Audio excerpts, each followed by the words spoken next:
I was wrong. I was wrong, America. Absolutely, positively wrong. I'll admit it. Can't help it. I thought Gonzaga would handle their business last night. But damn, I was wrong in a very bad way.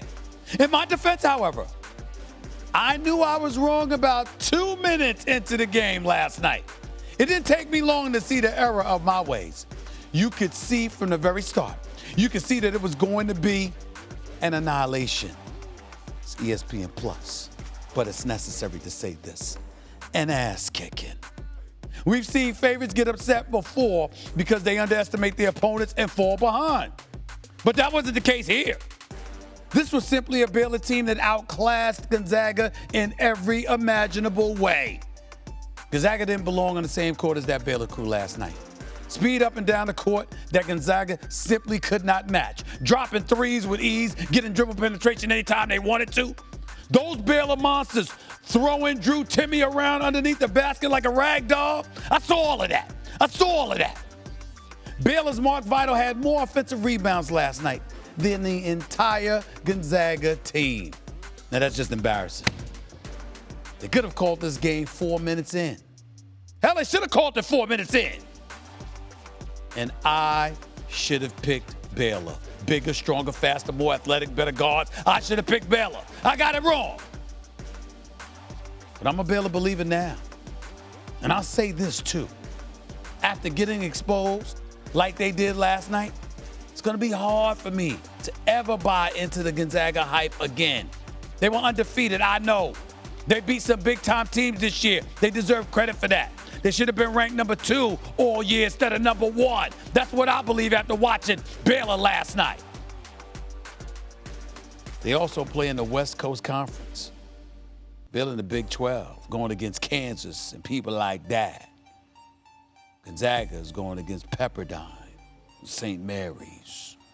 Level of competition does matter. We should have noticed. I should have noticed. I hope y'all buy my explanation as to why I did it. Sorry.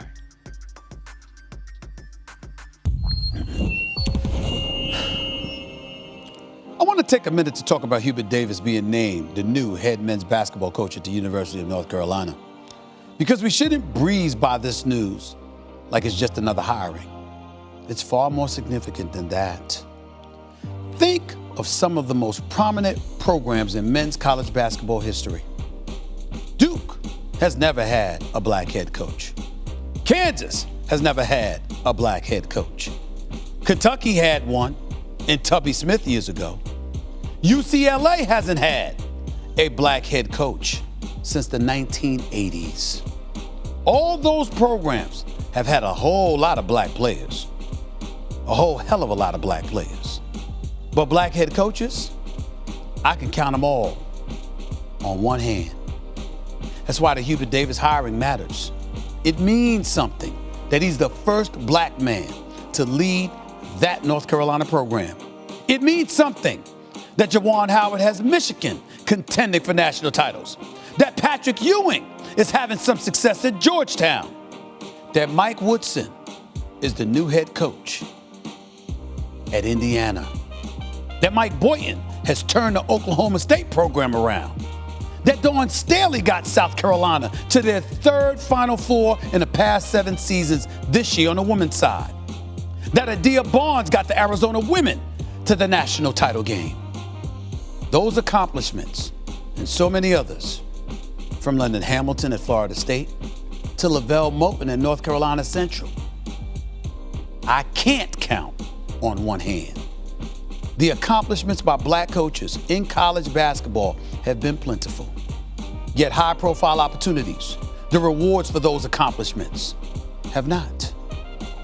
Hubert Davis is a great step forward. But we know what time it is now. Now it's time to see a whole lot more.